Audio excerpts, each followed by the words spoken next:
Hola, hola, buenos días a todos. Wow, qué poquitos.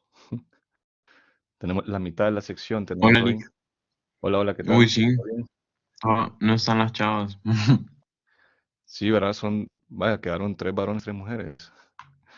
Bueno, vamos a ver. Me imagino que tal vez van a entrar dentro de algún ratito. Eh, bueno,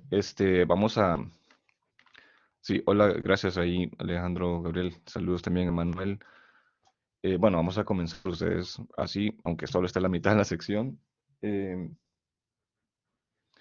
ok, y lo que vamos a hacer es, vamos a entrar al tema de respuesta en frecuencia. Bueno, estaba debatiendo yo si terminábamos el primer tema sobre equipo básico, quedaron todavía unas cosas pendientes. Eh, Estaba pensando, continúo con eso hoy para ya completarlo. O igual, tengo que grabar una clase, entonces o grabo eso y hoy miramos respuesta en frecuencia, o respuesta de frecuencia, se le llama de las dos formas. Cualquiera de los dos escenarios tengo que grabar una o la otra. Y lo que sucede, porque aunque todavía podríamos hacer hoy, lunes, ¿qué fecha es? 9, semana 4, podemos terminar el primer tema y el próximo lunes ver respuesta en frecuencia. Sé que es semana de exámenes, pero como el examen nos toca el jueves, tenemos todavía un tiempito ahí. Vamos a hablar de eso también, cómo vamos a hacer, porque eh, lo que tuvimos que hacer el trimestre pasado fue hacer el examen de manera asincrónica. Y el día que teníamos examen, teníamos una pareja en el CAM. Fuimos al CAM igual. De eso tal vez les voy a dar más detalle más adelante, ¿verdad? Pero entonces solo les anticipo que lo más seguro es que el examen no va a ser obligatoriamente a las 11:30 el jueves de la próxima semana, que es según la hora de la clase, es el día que nos tocaría. Porque es posible que vamos a tener que aprovechar siempre ese jueves para la pareja que va los jueves. Si no, esa pareja quedaría en desventaja, quedaría con una práctica o una visita menos al CAM. Y después habría que acomodarlos en un viernes o algo así, y ya empezamos a complicar las cosas. Entonces, de eso vamos a hablar un poquito con más paciencia, tal vez el próximo lunes o en el transcurso de esta semana, para ver si están de acuerdo que lo hagamos así, de manera sincrónica. El examen se habilita el jueves, lo pueden hacer a la hora de clase, lo pueden hacer en la tarde, lo pueden hacer en la noche. eh, no tiene una hora específica como única oportunidad, ¿verdad? Y para dar chance y para que pues la pareja que va el jueves no vaya ahí preocupándose de que se perdió el examen. Lo pueden ir a hacer después. Incluso podríamos dar la mañana del viernes también. Podríamos dar todavía toda la mañana del viernes en caso que el jueves hayan tenido algún problema para hacerlo.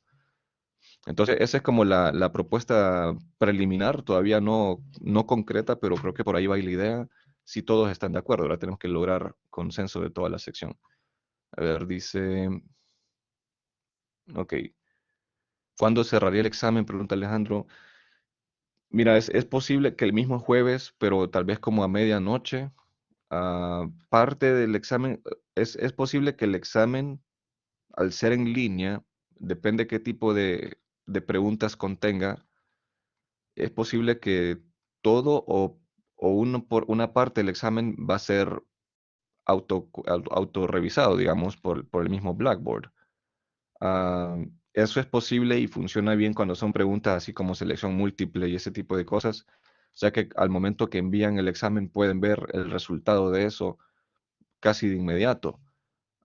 Pero si hay algunas preguntas como tal vez respuesta breve o una cosa así, puede hacer que esa todavía no les aparezca evaluada porque ya tengo que hacerlo de forma manual. Entonces, am, pero creo que podría ser jueves ya a medianoche o tal vez, dependiendo cómo se nos presente el escenario, podríamos dar todavía la mañana del viernes, am, hasta mediodía tal vez del viernes.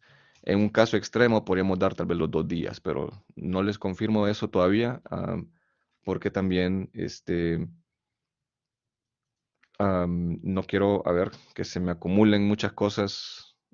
A las 2:20 tengo 31 personas matriculadas ahí, primera vez en toda la historia que tengo, que llevo ahí, de una sección así de grande, en esa clase que no originalmente los cupos eran máximo 25, pero entonces eso me va a absorber bastante. Pero bueno, más detallitos de eso, ¿verdad? Pero más o menos, pues, medianoche del jueves o posiblemente mediodía del viernes va a ser como el plazo máximo. Em, ok, entonces, a ver, respuesta de frecuencia, que es el tema que tenía pensado hoy. La razón por la que una clase tendría que grabarla, sea lo que falta del equipo básico, que son más que todo, bueno, falta hablar un poco de los audífonos y algunos accesorios. O ya sea la respuesta de frecuencia, una de esas dos tengo que grabarla, porque el lunes de semana 5 la idea era que comencemos a ver un poquito sobre doblaje y Foley, que aunque es del segundo parcial, sería bueno que lo vayamos adelantando, porque va a tomar un poquito de tiempo elegir un proyecto, que ustedes hagan sus propuestas, y de todas esas propuestas elegiríamos la más factible, la que esté más realizable. Pero ayudaría también que ya vayamos cubriendo un poquito el contenido, sobre tipos de doblaje, el Foley, en qué consiste, cómo se hace, por qué se hace, todo ese tipo de cosas, acompañado de un montón de videos de ejemplos también. Y la idea, yo creo que pues la tendencia es que a la mayoría le gusta bastante eso, o quienes tal vez no han tenido mucha, no han tenido mucha oportunidad de profundizar en el tema, de repente lo empiezan a encontrar entretenido y interesante para, para las áreas audiovisuales. Perdón, ustedes que me trae. Ya llegó María Celeste. Yellow Leak, dice. Bienvenida, Celeste. No sé qué le pasó a Ginny y María Fernanda, pero solo ustedes cuatro están hasta ahorita. Entonces, a ver, respuesta de frecuencia. Según lo que he observado, pareciera ser el tema un poquito el más difícil de digerir de todo el trimestre, aparentemente, porque tiene unas gráficas, inevitablemente. Y no les quiero am, arruinar la fiesta, pero, pero tenemos que ver gráficas. Y la interpretación de esas gráficas es lo que a veces puede ser un poquito confuso para algunos al principio. Entonces estaba pensando, hacemos ese tema ahorita, solo que tendría que volar para que no quede dividido en dos partes, ¿verdad? Y tener que grabar la segunda parte. O lo grabo. Probablemente tendría que, no sé si cabe en hora y media. Posiblemente sí, pero María Fernanda tiene un asunto. Ok, no puede hoy entonces. Ok. Bueno, entonces voy a hacer ahorita la asistencia. No la tengo en pantalla ustedes, pero a ver, déjenme ver si la puedo poner para hacer esto rápido. No, no sé, Ginny se le habrá quedado sin luz, sin conexión o algo así. A ver, compartir la lista.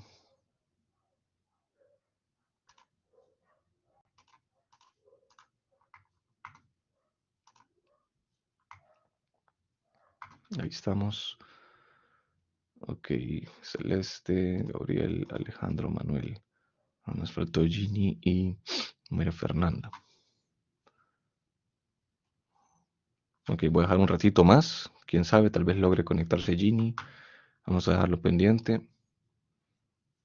Ok, entonces, bueno, vamos a intentar saltar con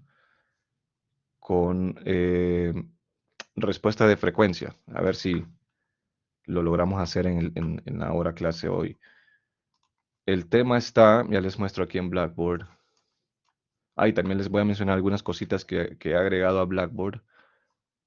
Sí les pido que van a tener que avanzar en algunas cositas por su cuenta para que cuando lleguemos a ver esos temas, ustedes ya tengan por lo menos un punto de partida y no nos estemos mucho tiempo. A ver, compartir esta pantalla de acá.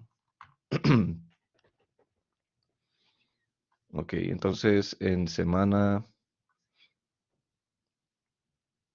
a ver, semana 3. Sé que esta es la semana pasada. Hay unos recursos ahí. Hay un manual en PDF, manual básico de grabación en el CAM. Es básicamente los pasos que hicimos la semana anterior, que grabamos aquellas locuciones. Pero está ahí por si acaso, em, como una referencia, como un recurso de apoyo. Necesitan alguna fuente de consulta. No sé, a lo mejor van en algún momento que fuera de alguna actividad de clase, tal vez para otra clase en un futuro incluso, o se ven en la necesidad este trimestre de ir un día adicional o un horario extra a la hora de clase por alguna razón que quieran avanzar en algo y tienen algún problema y yo no puedo asistirles ahí en persona en ese momento, pues tal vez esto les ayude. Tienen algunas capturas de pantalla, pero básicamente, pues, si más o menos lograron digerir lo que hicimos la semana pasada cuando grabamos aquellas voces, es básicamente lo mismo, paso a paso. Ok, entonces ahí está en semana 3, en recursos de semana 3, como un recurso de consulta. Otra cosita que semana 2, en recursos de semana 2 están los superdiagramas, am, envidia de cualquier diseñador gráfico. Que esto lo vimos allá también, lo discutimos un poquito, pero igual aquí están incluidos por si eh, necesitan refrescar la memoria o algo. Am, Están en recursos de semana 2 y en recursos de semana 4. O bueno, vamos a semana 4, que es la que estamos empezando hoy. Ok, me falta un objetivo acá agregarlo. Y ahorita lo voy a poner. Y permítanme, les pongo esto más grandecito para que el texto se vea muy pequeño. A ver, dice Alejandro Fernández, me dijo que tiene. Ok, ya leí eso. Gabriel, ¿en dónde está el manual? Sí, semana 3, en recursos de semana 3. Es exactamente lo mismo que hicimos, todos los pasos que hicimos la vez pasada, la semana pasada cuando grabamos las locuciones, pero ahí está plasmado pues con capturas de pantalla, texto, los mismos pasos por si acaso necesitan de ello. Aquí voy a agregar un objetivo más, que este sería el primero en realidad. Esto no es que lo vamos a hacer todos hoy, ¿verdad? Son los de la semana, los de toda la semana. Ok, el primero, que es lo que vamos a hacer hoy, es conocer la importancia, y permítanme, voy a ampliar esto. Sé que está algo pequeñito para ustedes, como probablemente se mire en Blackboard. Ok, este es el que vamos a entrar hoy. Conocer la importancia de la respuesta de frecuencia. Ah, Esto lo voy a poner en negrita porque es el nombre del tema. Conocer la importancia de la respuesta de frecuencia al momento de seleccionar o adquirir eh, micrófonos. Aplica, la respuesta de frecuencia aplica para varios aspectos del campo de audio. Uno de ellos es micrófonos, tienen respuesta de frecuencia. Los fabricantes proveen gráficas, proveen los datos de las mediciones que ellos hacen en condiciones bien especiales. Am, ya vamos a hablar un poquito más en detalle. Al momento de seleccionar o adquirir, seleccionar, supongamos que tienen que ir vaya, digamos, uno nunca sabe, ¿verdad? Tal vez de repente consiguen un trabajo en un estudio de grabación, quién sabe, ¿verdad? O esto es bien común en otros países, en países avanzados, donde hay muchos estudios de grabación, bueno, aunque muchos han cerrado. muchos estudios de los grandotes, legendarios, muchos ya no existen. Sobreviven algunos pocos todavía en Estados Unidos, en Europa.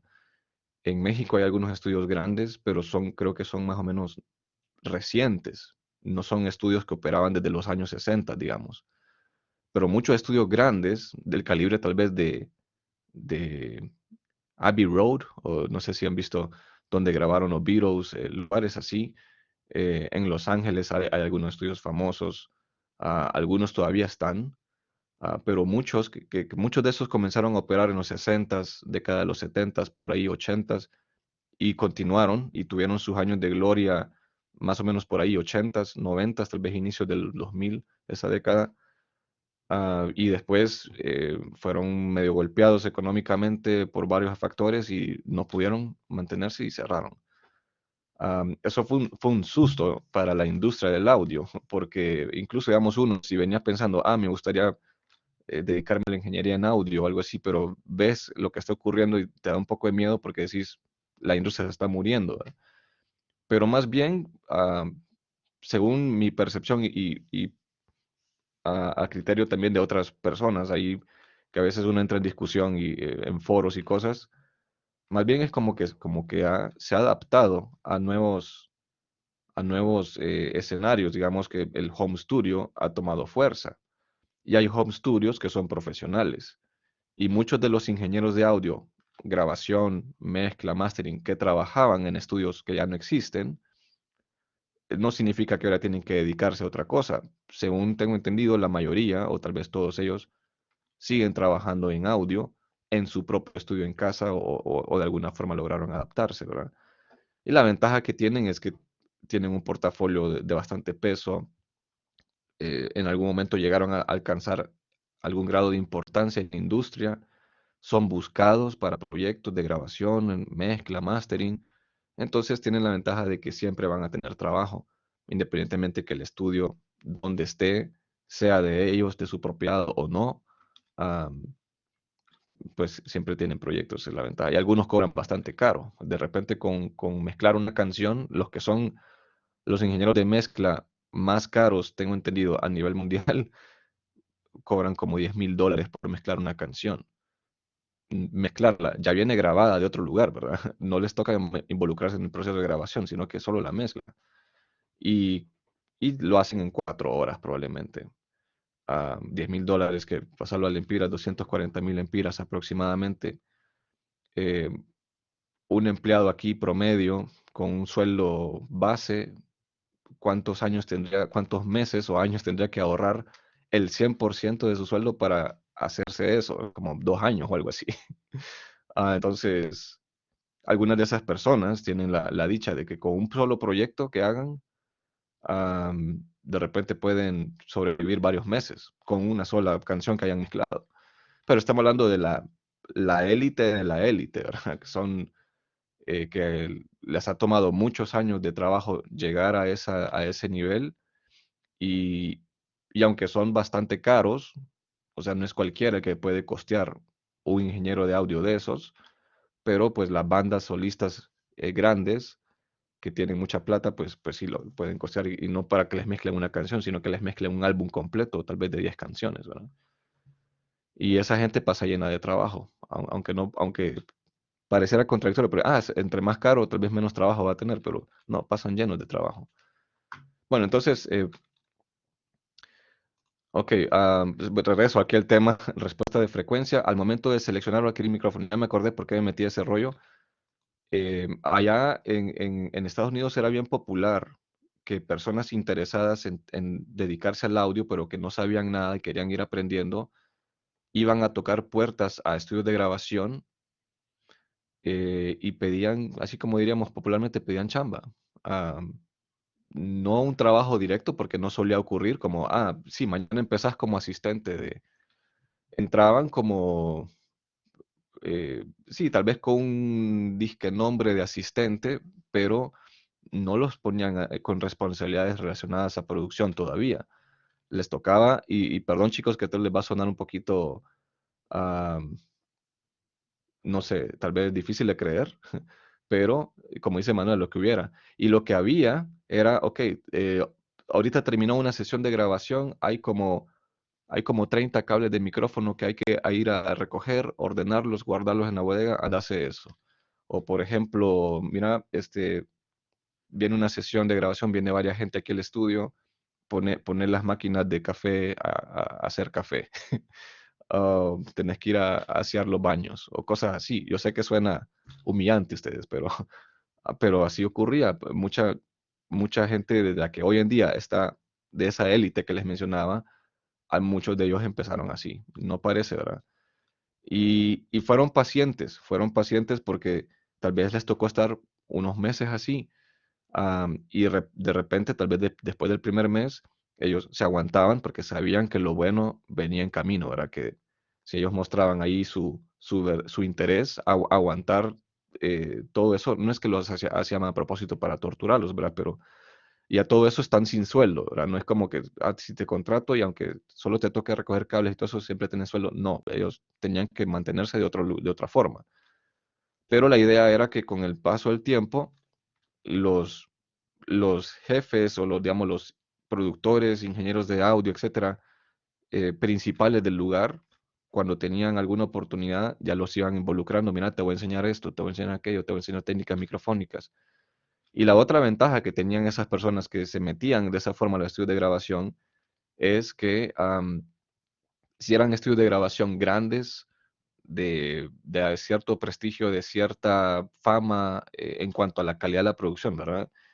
em, Atraían clientes grandes, atraían artistas grandes. Y si vos eras asistente de producción en uno de esos, tal vez no el ingeniero principal del disco, o el álbum, pero tal vez asististe de alguna forma, ibas incluido en los créditos del álbum. Y eso ya te empezaba a ayudar a tu perfil y a darte medios para irte metiendo en el campo, en la industria. Y de repente allá tal vez después de un año, año y medio, qué sé yo, depende del ritmo de aprendizaje de la persona, tal vez ya tenían un nivel y los ingenieros principales algún grado de confianza, donde tal vez los ponían, como dicen así, en el asiento del piloto, en una producción importante. Y ahí es donde se disparaban. Ahí es donde, incluso les voy a contar, yo tuve un amigo, bueno, ahí está, lo tengo todavía, todavía está vivito y coleando, ¿verdad? Pero no vive acá, vive en Miami. Él estudió ingeniería en audio en una de las mejores universidades probablemente del mundo en ese campo, allá en los estados. Y cuando él salió a hacer su práctica, porque es así como nosotros hacemos una práctica antes de graduarnos, ¿verdad?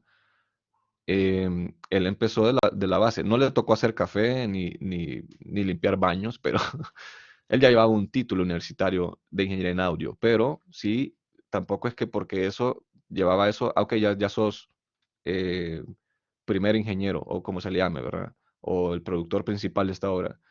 Entró como asistente. Entró él siendo con un título universitario de Berklee College of Music en ingeniería en audio, entró como asistente y ahí fue escalando y trabajó con artistas de alto renombre. No, algunos no mucho de mi gusto, pero bueno, artistas importantes, ¿verdad? Shakira, Thalía, Chayanne, Alejandro Sanz, cosas así. Eh, y su nombre, eso le fue ayudando a su portafolio, a su currículum, a su perfil. Y después se independizó.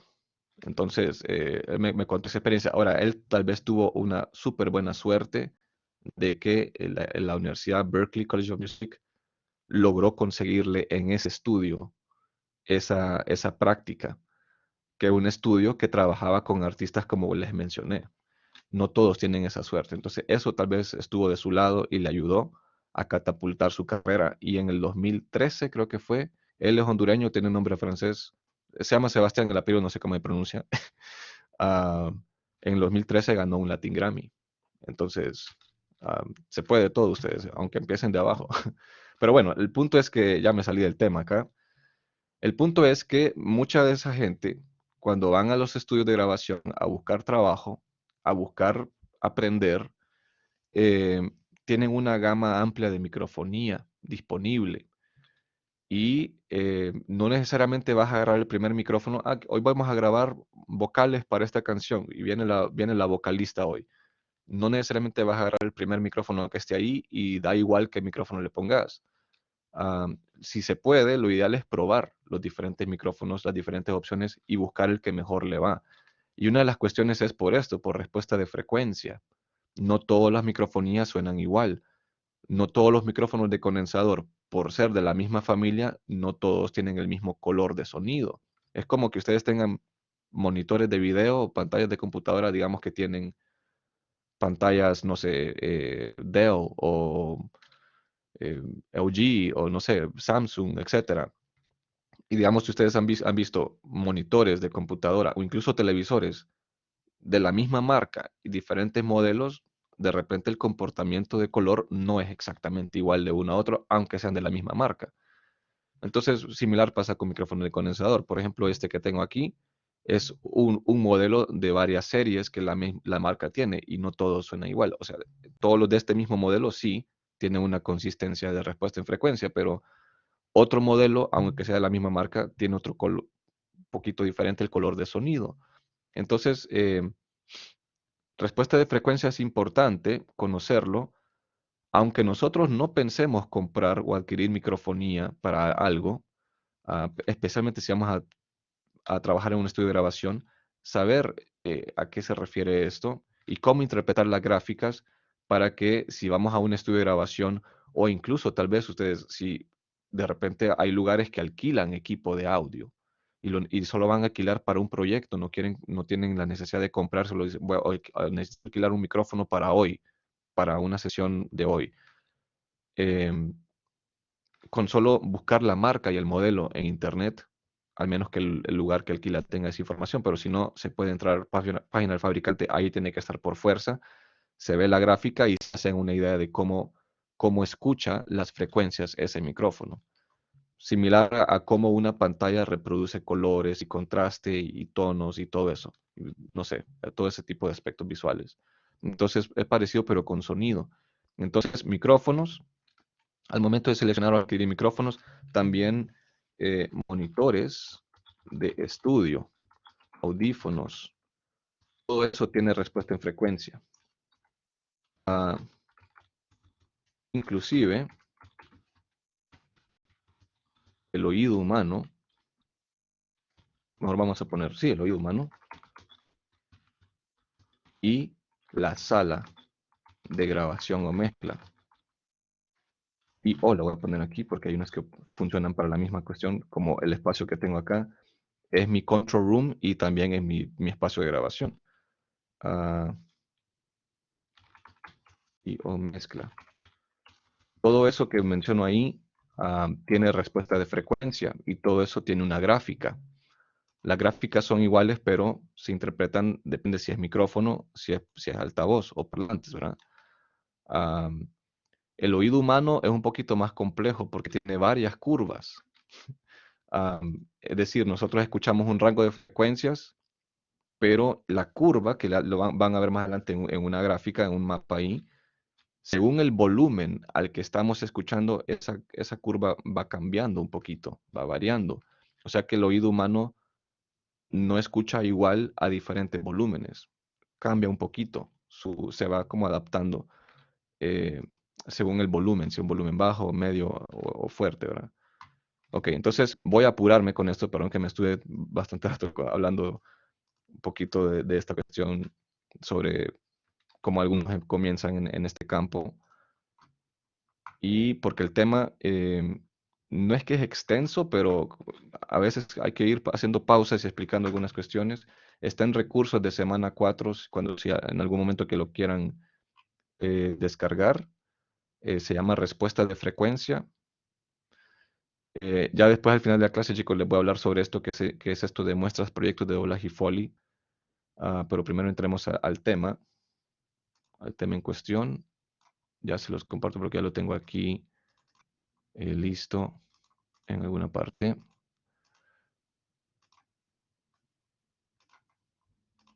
Ok, vamos a ver.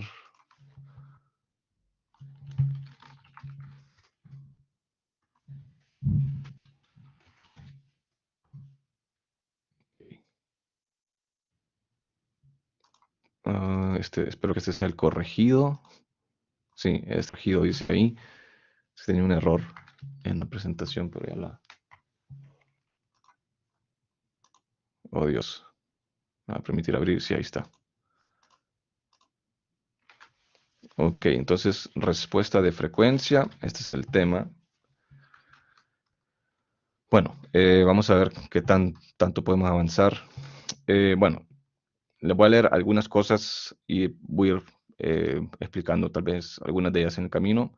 Bueno, denominamos respuesta de frecuencia a la reacción de un dispositivo de audio frente a distintas frecuencias que componen el espectro de audio, normalmente de 20 hercios a 20.000, o como dice acá, 20 kilohercios.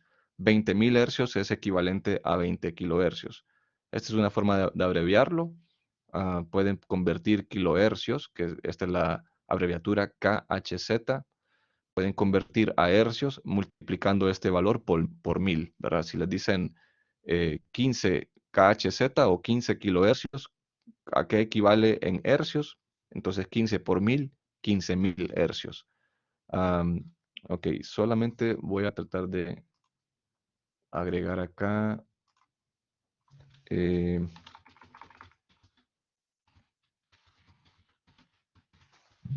a ver si lo encuentro.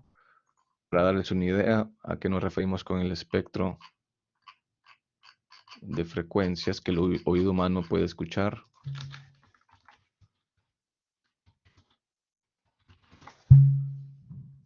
Una que sea fácil de usar. Aquí este está bien.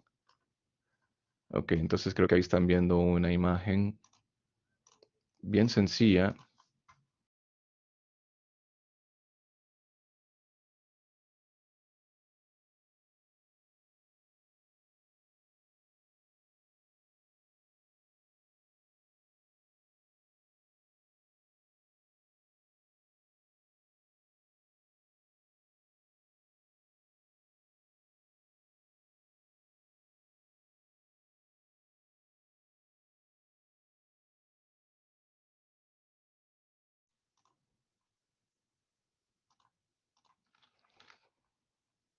Ok, perdón chicos, se me interrumpió Blackboard aquí un instante. Bueno, entonces estamos viendo aquí el espectro de frecuencias, una forma de visualizarlo que el oído humano puede escuchar. 20 hercios comenzando aquí a la izquierda y nos desplazamos a la derecha, va aumentando la frecuencia hasta llegar a 20 kilohercios, que mencionábamos que también el equivalente en hercios es 20.000 hercios. 20 kilohercios o 20.000 hercios es lo mismo.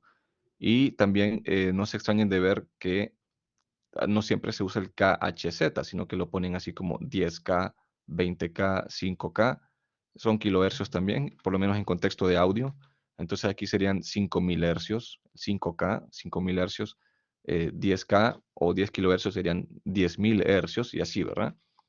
Y están representados ahí los tres territorios principales de frecuencias, que son los bajos, que van de 20 hercios a 300, eso es lo que abarca. Los medios, frecuencias medias, van de 300 hercios a 5000 hercios o 5 kilohercios. Y los agudos o altos, que van de 5 kilohercios a 20 kilohercios. Entonces son los territorios de las frecuencias, ¿verdad? Esto es lo que el oído humano puede escuchar. Hay más frecuencias abajo de 20 y hay más frecuencias arriba de 20 kilohercios.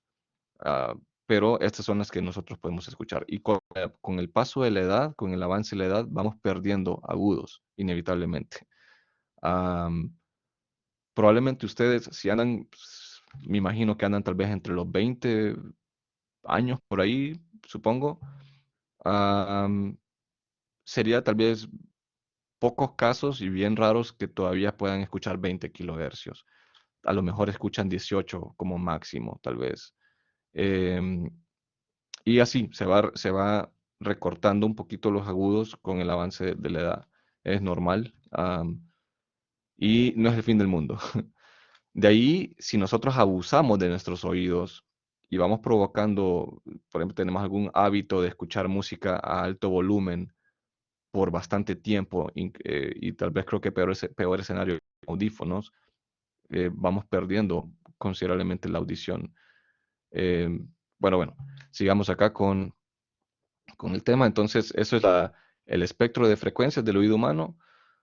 Dice aquí todos los dispositivos de audio cumplen una función determinada. Por ejemplo, los micrófonos captan o recogen vibraciones, ¿verdad? Acústicas, las convierten en señales eléctricas. Los altavoces funcionan al revés de un micrófono.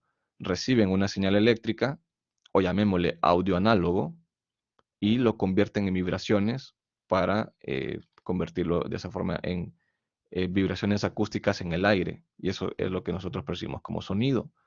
Entonces, si se han fijado, los altavoces, y permítanme que me voy a adelantar aquí solo para buscar una imagen.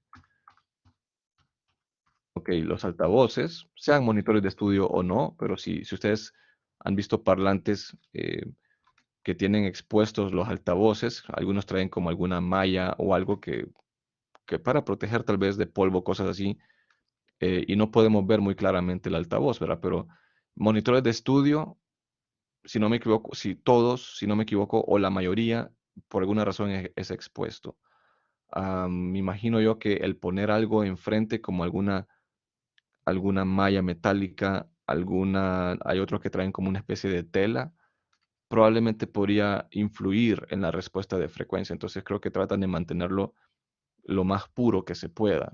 Monitores de estudio por eso van a encontrar que no suelen tener una tapadera o un cobertor frente a los altavoces como muchos parlantes caseros lo tienen.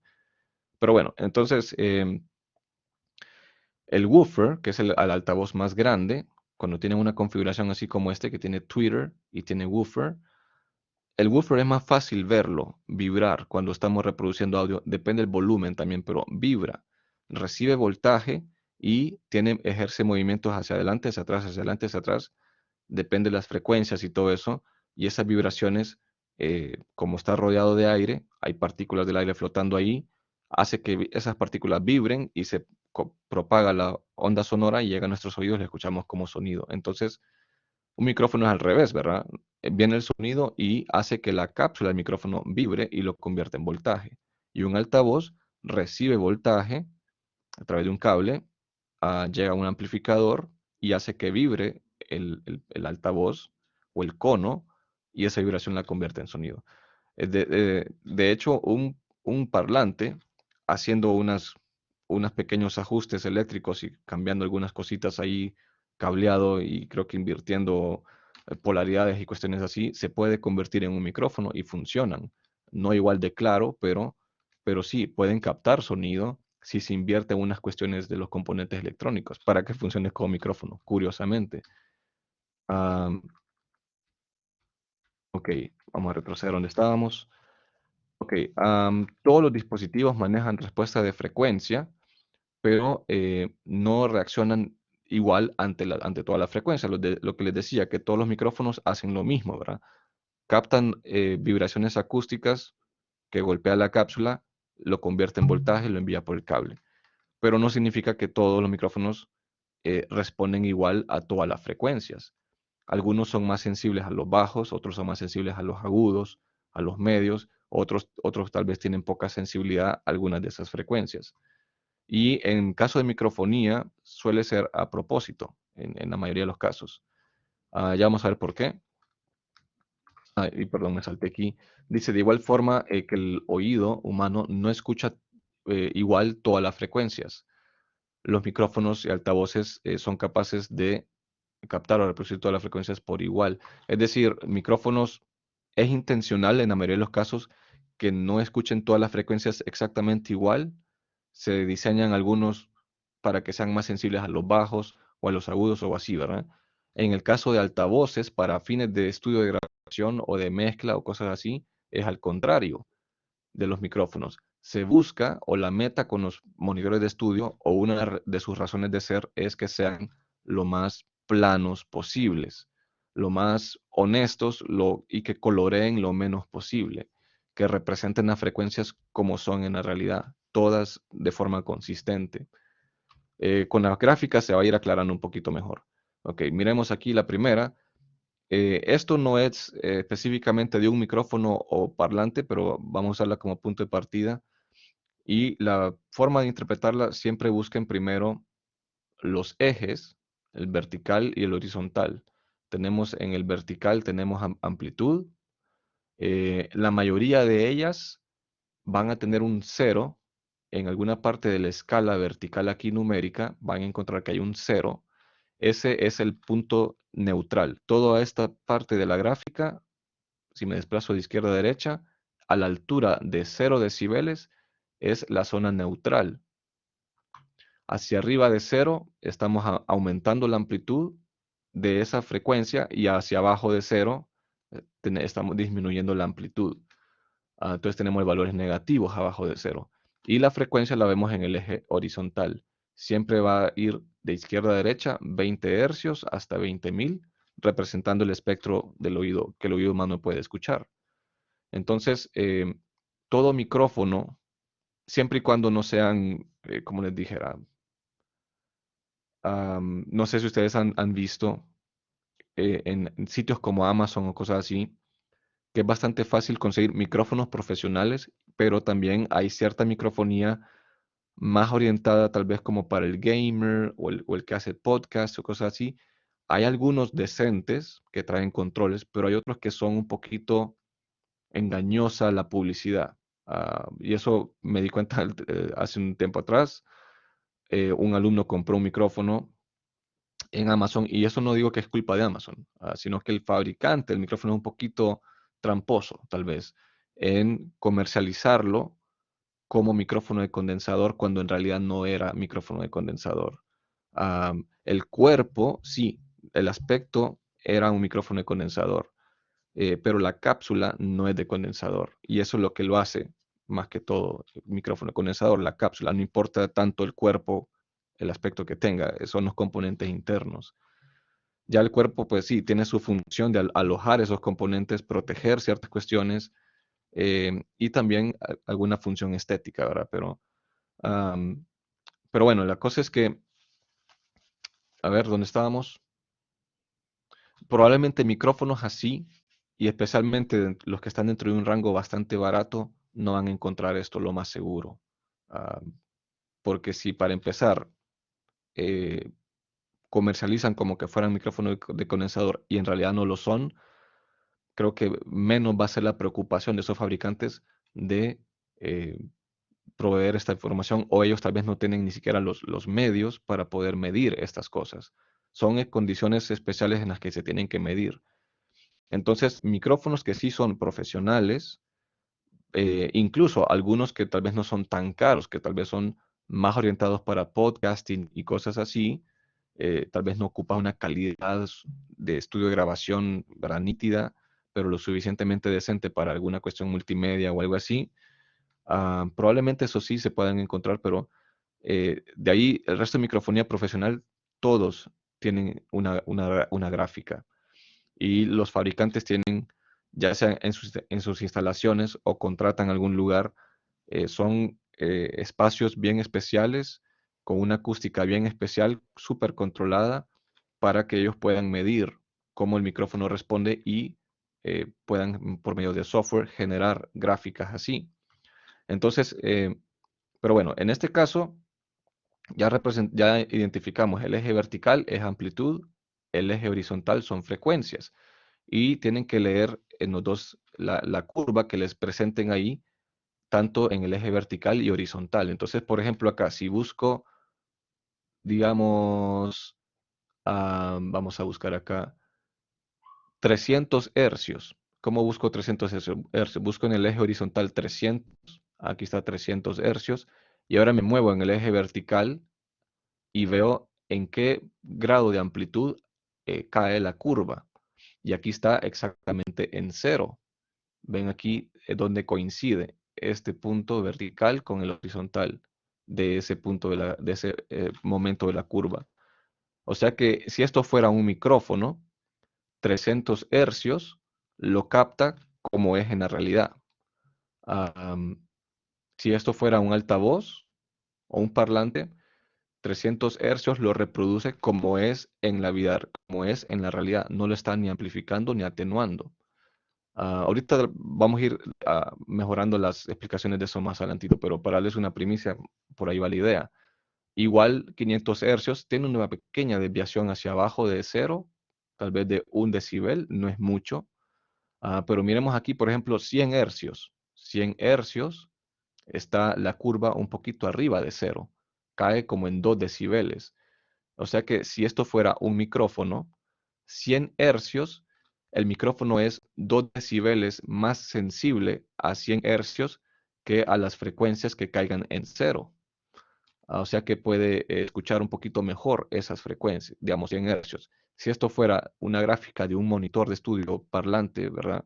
O audífono también, significaría que 100 hercios lo tiene 2 decibeles inflado por encima de la realidad. Entonces nos está dando un poquito más de 100 hercios de lo que en realidad tiene la mezcla o el material sonoro. No sé, tal vez un poquito confuso todavía, pero vamos a irlo, como les decía, aclarando a medida que vamos viendo otros ejemplos. Por ejemplo, acá, de tres kilohercios a 5 kilohercios aproximadamente, o sea, 3000 hercios a 5000, tiene un bache aquí abajo de cero. Siempre usamos cero como nuestro punto de referencia principal, ¿verdad? Ese es el punto neutral. Abajo de cero, si fuera un micrófono, significa que 3000 o incluso cerca de 2000, empezando 2500 por ahí hercios a cerca de 5000, ese micrófono tiene poca, bueno, no poca, pero tiene un poquito menos de sensibilidad que las otras frecuencias que caen en cero, a 2 decibeles más o menos.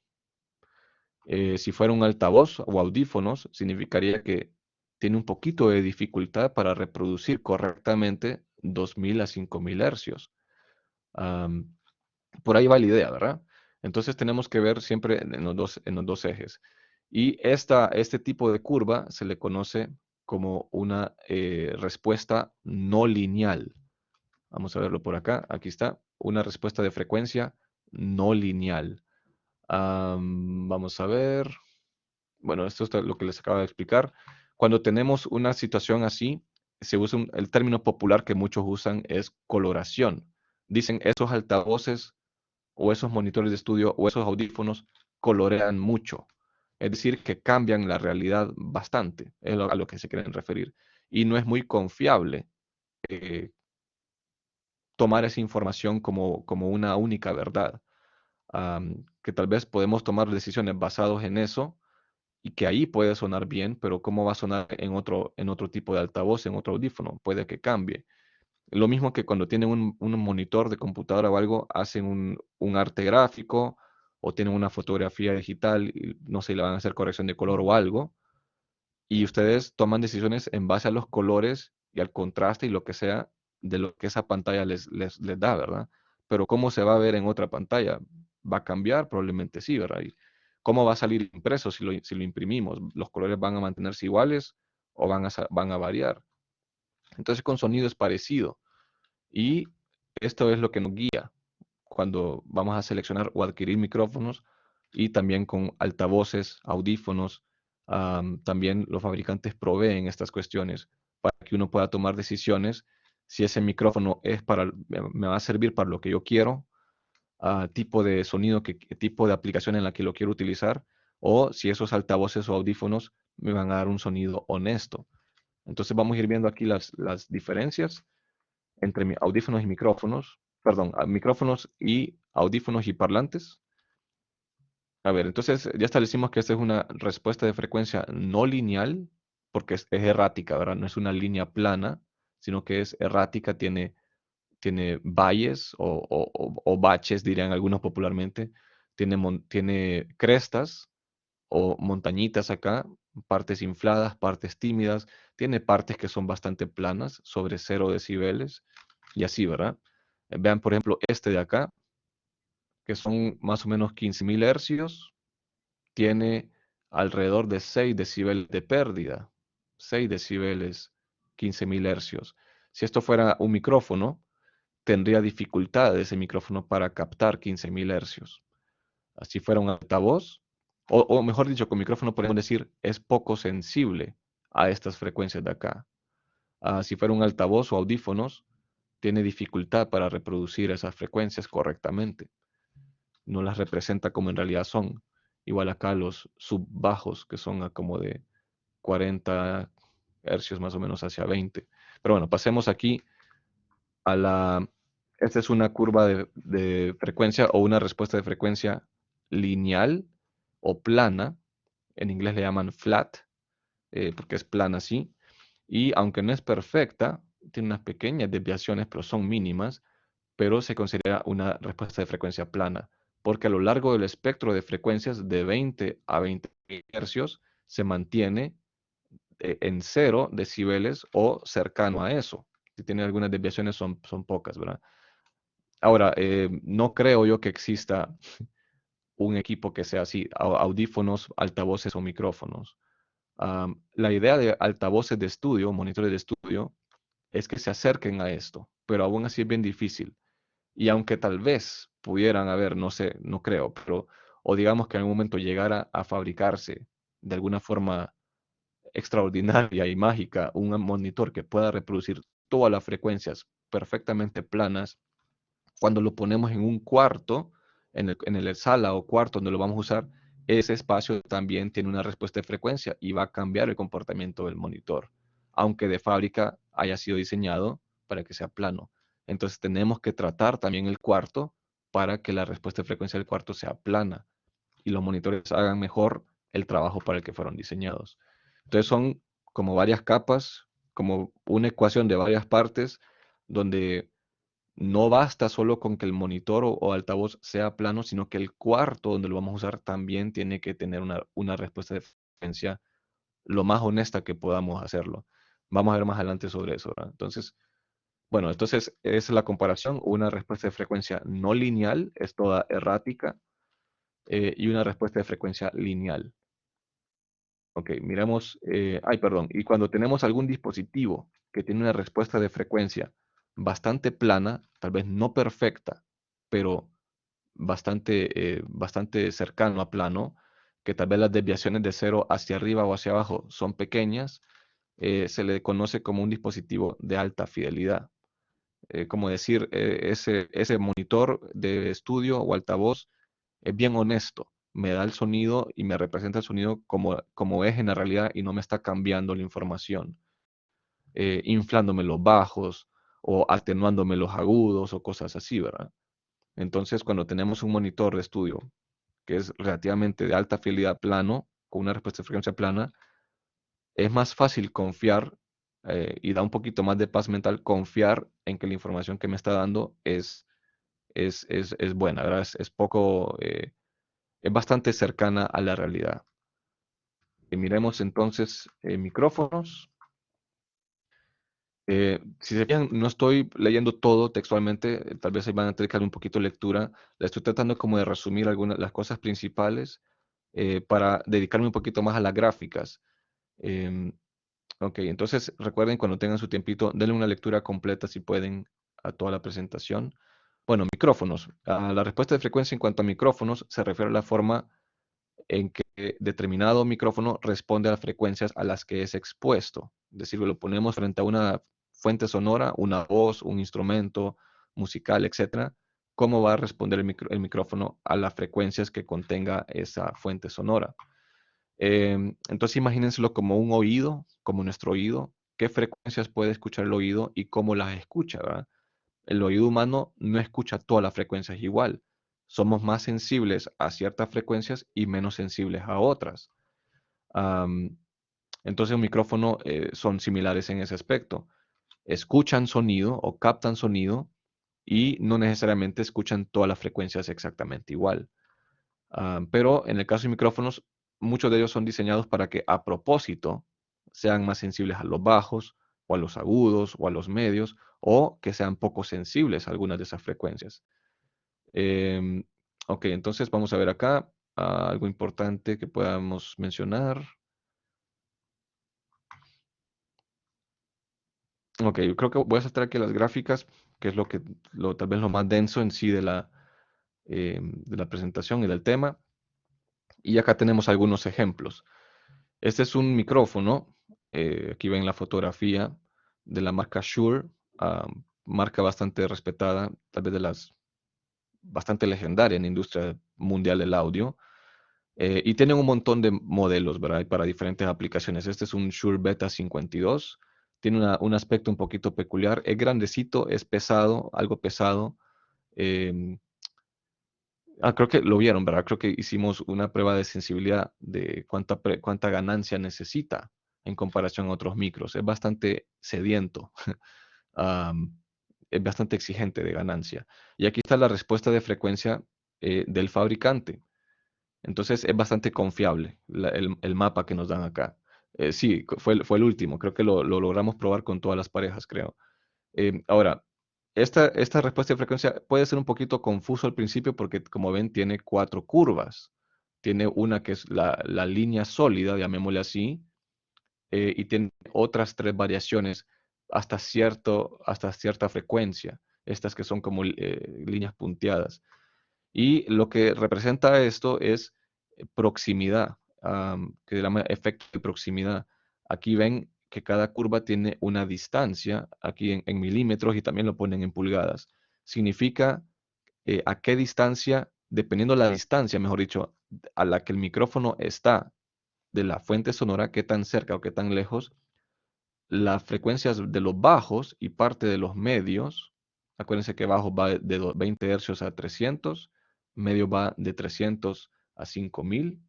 Entonces, todos los bajos y parte de los medios, el micrófono responde distinto si lo acerco más a la fuente sonora o lo alejo más. Este micrófono está diseñado para bajos principalmente, para frecuencias bajas. Entre más pegadito lo ponemos, y aquí nos dan ejemplos de distancias, 2 pies, por ejemplo, dice acá, la respuesta de los bajos es bien baja. Valga la redundancia, ¿verdad? Es bien pobre, digámoslo. El micrófono no responde muy bien a los bajos, a todas estas frecuencias de acá. Aquí está 0 decibeles. Vean que la curva anda bien por debajo, hasta de 5. Acá son 5 decibeles, aquí son 10. Que aquí pierde 5 decibeles, aquí pierde 10, que es bastante, a las frecuencias que están aquí dentro de este rango. Porque ahí está a 2 pies de distancia, según el fabricante de la fuente sonora. Pero si lo ponemos a 2 pulgadas de distancia de la fuente sonora, los bajos responden mejor. Y entre más lo pegamos, incrementan más en esta cantidad de decibeles y siempre busquen también las frecuencias, cómo se va comportando cada una. Entonces, este micrófono típicamente está diseñado para usarse bien cerquita de la fuente sonora. Un bombo de una batería, por ejemplo, bien pegadito, 2 pulgadas o incluso un poquito más. 2 pulgadas es un buen punto de partida. Un amplificador de bajo que pues reproduce frecuencias bajas, ¿verdad? Entonces, este micrófono está más diseñado para escuchar o ser más sensible a los bajos y si se fijan, los agudos acá los pierde. No está diseñado para los agudos. Entonces, si tenemos una fuente sonora que tiene información importante aquí, digamos, aquí creo que son, a ver, son 1000, a ver, 2, 50, 100, 200, 3, 4, 5, 6, 7, 8, 9.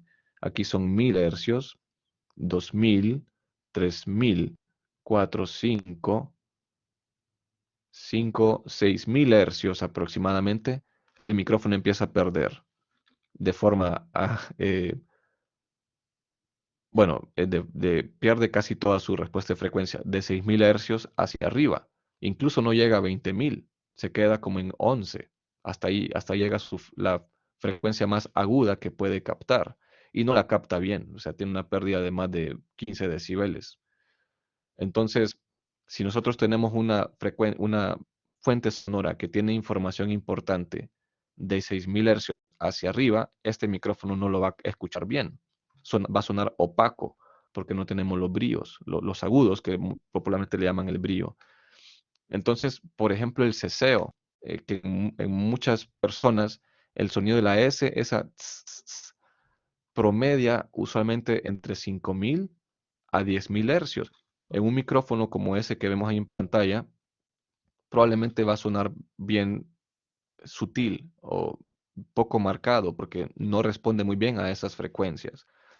En cambio, los bajos sí responde muy bien, es bien sensible a los bajos porque está diseñado para eso. Vean aquí también esta montañita. que está arriba de 0 decibeles. ¿Y qué frecuencias abarca? A ver, 0 decibeles va acá, 3000 hercios, 3000, 4 y 5 más o menos. Esas tres frecuencias tiene hasta 5 o cerca de 5, 6, como 7 decibeles máximo de sensibilidad.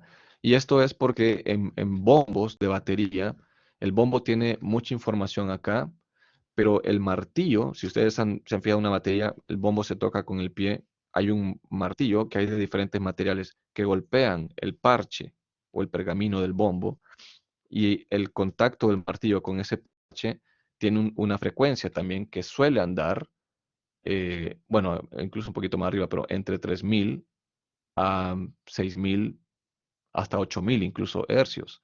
Y este micrófono, como está diseñado para bombos también, entonces ya viene ecualizado de fábrica para responder un poquito mejor a a esas frecuencias en particular. Por eso tiene esa montañita, por decirlo así, o este incremento de sensibilidad en ese rango de frecuencias, para que en un escenario así, pues ayude a dar el sonido que estamos buscando de un bombo. Hay otros micrófonos de otras marcas también para bombo que esto puede variar un poquito, pero más o menos la idea es similar. Entonces, este micrófono no es para voces. Pueden hacerlo con voces, pero probablemente va a sonar algo opaco. em, y los bajos van a sonar bastante exagerados, porque el micrófono es para eso, principalmente. No es para voces, no es para todos los instrumentos musicales, es más que todo para ciertas cosas específicas, cuyas frecuencias principales de las que están compuestas esas fuentes sonoras son frecuencias bajas, de 20 hercios a 300 más o menos, es donde el micrófono tiene su mayor sensibilidad. Ok, pasemos a otro ejemplo. Este es un Rode NT1A.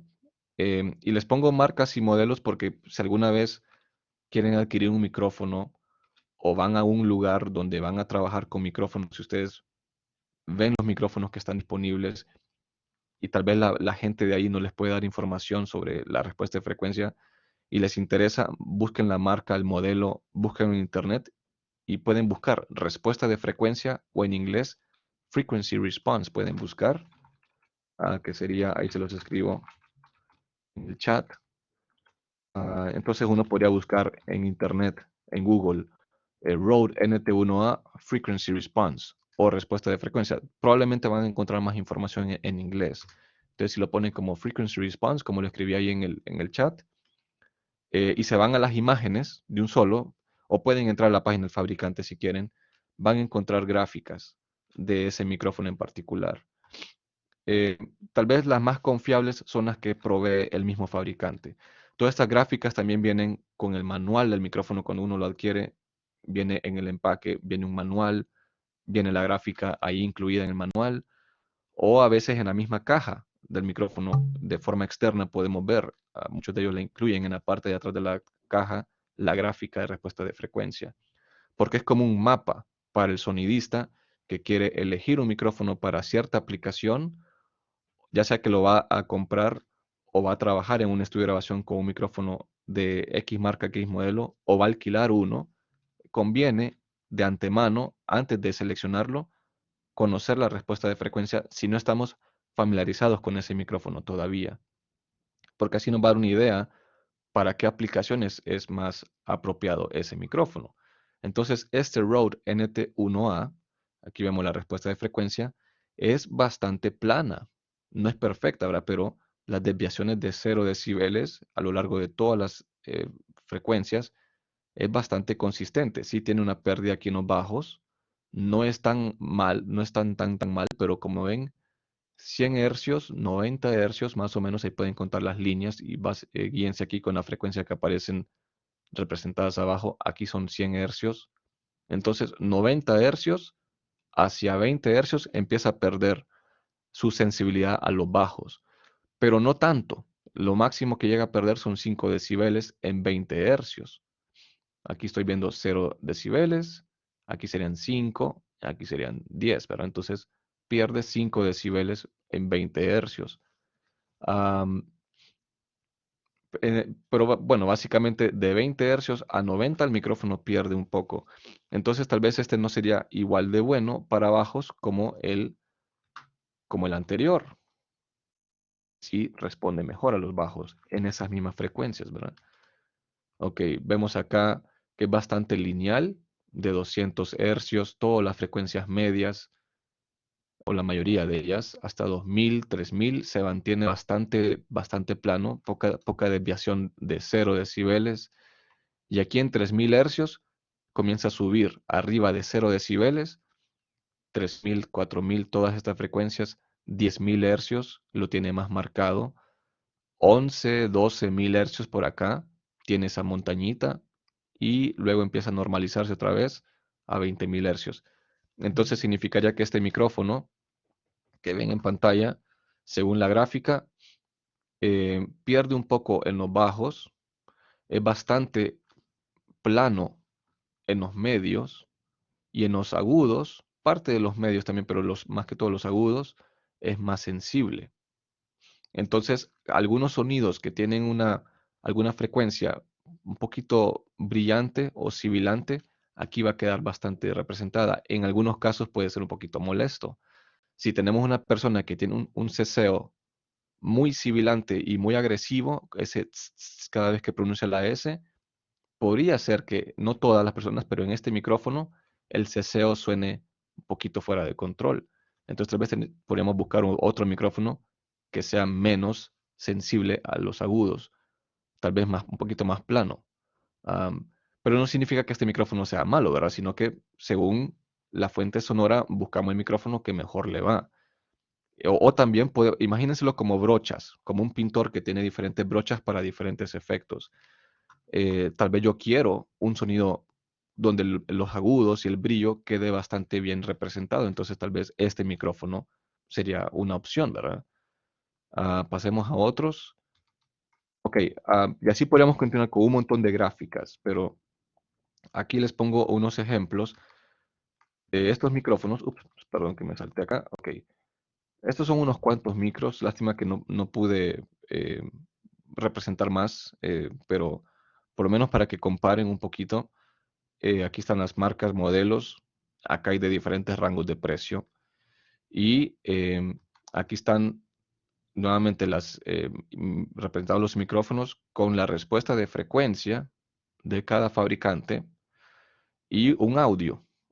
Grabé unos shakers que tienen contenido bastante aquí en los agudos, que es donde tal vez más van a notar la diferencia. Y pueden escuchar cuando tengan su tiempo. Ahorita creo que no tendría mucho beneficio hacerlo a través de Blackboard, pero cuando tengan su tiempito, escuchen uno por uno, dejen que termine de correr o lo pausan cuando quieran saltar de uno a otro para que no se les monte un sonido con el del otro micro, porque creo que puede continuar reproduciendo, sí, puede reproducir dos al mismo tiempo. Entonces, eso los puede confundir. Escuchen solo uno, después otro, y pueden ir en el orden que quieran. Y con suerte, y dependiendo de sus audífonos o parlantes, van a notar que el sonido de ese shaker, que grabé el mismo shaker a la misma distancia, con la misma preamplificación y todo, para todos estos micros, el color cambia. En uno suena más brillante, en otro suena más opaco, y así, ¿verdad? Para darles una idea. Ok, entonces, sigamos acá. Estoy viendo el tiempo, nos quedan 5 minutos.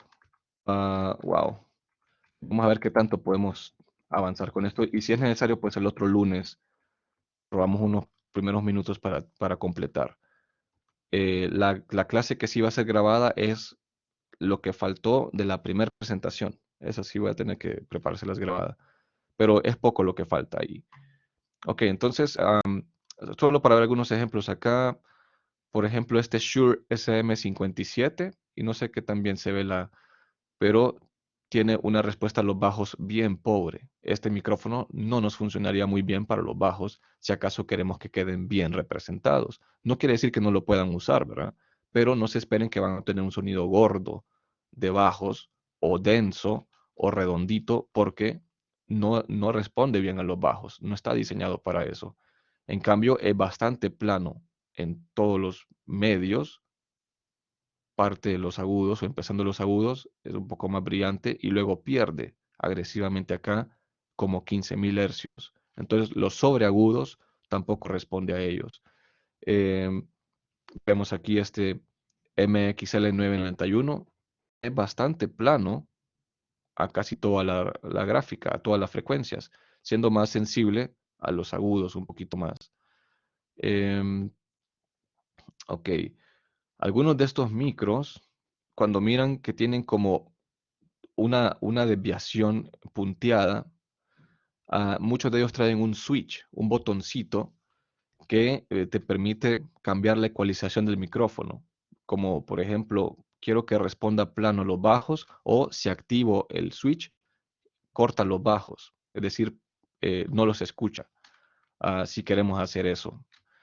Por ejemplo, una vez ahí mismo en AU estaban filmando una cuestión en el plató de televisión. Yo le estaba colaborando a Sergio Tulio con una microfonía y había un ruido de fondo, como de un aire acondicionado, pero que no era ahí en el plató. Y era un ruido bien grave, era como un zumbido de frecuencia grave. Y eso no se iba a editar, no se iba, sino que lo estaban grabando así directo al dispositivo donde quedaba guardado. O sea que tenía que salir todo bien. Y en la consola no había manera de quitar esa frecuencia baja, pero el micrófono, uno de los micrófonos que estábamos usando, que era precisamente esta Audio Técnica, que ven acá abajo, tiene em, no era otro creo, pero bueno, similar a este, tiene un interruptor para que no escuchen las frecuencias bajas o las atenúe. Y eso ayudó a eliminar ese ruido que había en el ambiente. Am, entonces tiene sus aplicaciones útiles. No todos los micros lo tienen, pero algunos traen algunos interruptores para cambiar un poquito una parte de la respuesta de frecuencia, como una especie de ecualización, ¿verdad? Si quiero más bajos o quiero menos, o quiero más agudos o quiero menos. Ok, bueno, ya tengo las 12:48, no sé si tendrá mucho sentido entrar a esto o vamos a tener que dejarlo para el otro lunes, eh, para no hacerlo a la carrera tampoco. Ok, si quieren, solo para cerrar, precisamente este micrófono que tengo frente a mí, déjenme lo busco aquí, am, la respuesta de frecuencia, tiene una cosa interesante porque tiene dos interruptores, es un Lauten LA220. Voy a buscarle primero la imagen para que sepan a qué me refiero y luego voy a buscar la frequency response. A ver si aparece representada. Sí, ahí están las dos curvas. Ok, entonces para que vean a qué me refiero, esta es la foto de este mismo micro. Ups. No sé si lo logran ver acá, pero está un poquito pequeña la imagen para el detalle. Em, a ver si está un poquito más. No. Bueno, vamos a tener que irnos con esta, la primera.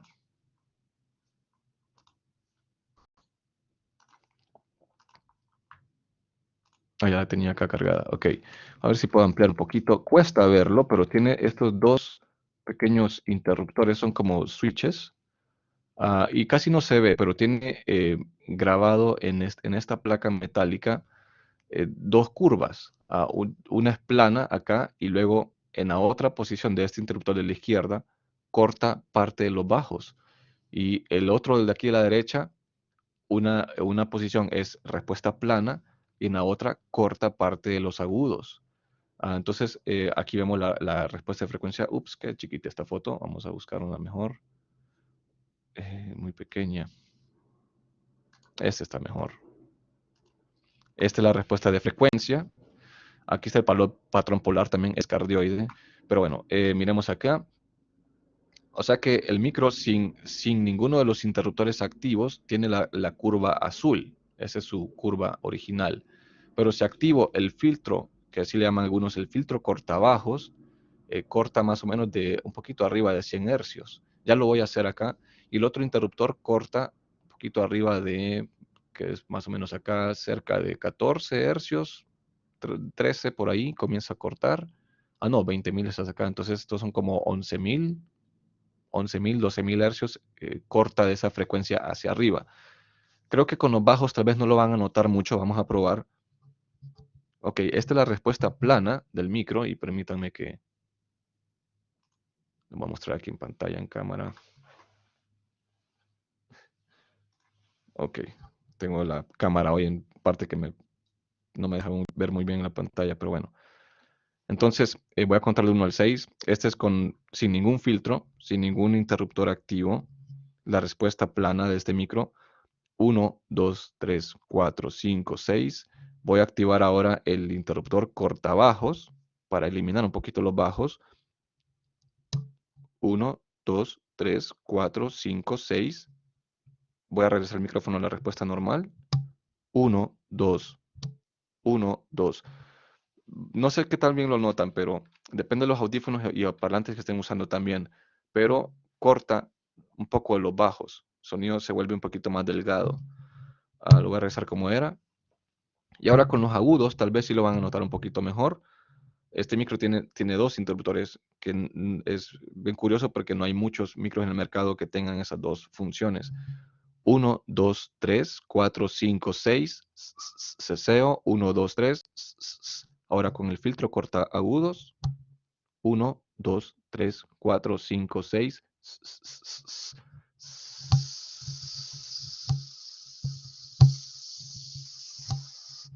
Tal vez con el ceseo lo notan mejor. Cuando activo el filtro y los activo, se escucha más brillante. Sin el filtro, con el filtro se escucha más opaco. Otra vez.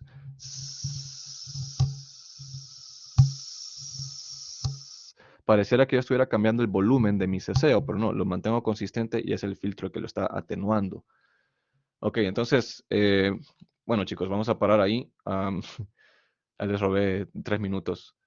Y lo que vamos a hacer, y solo les pido este favor de que avancen con... permítanme, les comparto la pantalla, nos despedimos con esto. A ver, aquí en Blackboard, ¿qué se me hizo? Si pueden, este folder o este link que está en recursos de semana 4, se llama Muestras, Proyectos de Doblaje y Foley. Es un link que les va a dar acceso a estos proyectos que fueron de ya tiempos. No los puedo subir en YouTube y cosas así por problemas de música y cuestiones por el estilo, pero los tuve que subir de esta forma. Entonces, si pueden, descárguenlos cuando ustedes quieran, váyanlos viendo para que se vayan tomando ideas. Estos fueron proyectos anteriores de trimestres atrás, antes de la pandemia, todos ellos, em, para que tomen una idea más o menos de algunos proyectos que se han hecho antes. Y bueno, y mañana pues volvemos, Celeste y Ginny mañana martes, a Gabriel y Manuel el miércoles y Alejandro y María Fernanda el jueves, ¿verdad? Bueno, ustedes, entonces, ahí vamos a ver por hoy. Listo, chicos. Ahí nos encontramos estos días. Ojalá no haya problemas con el acceso al campus por las cuestiones de vacunación. Listo, chicos. Hasta luego.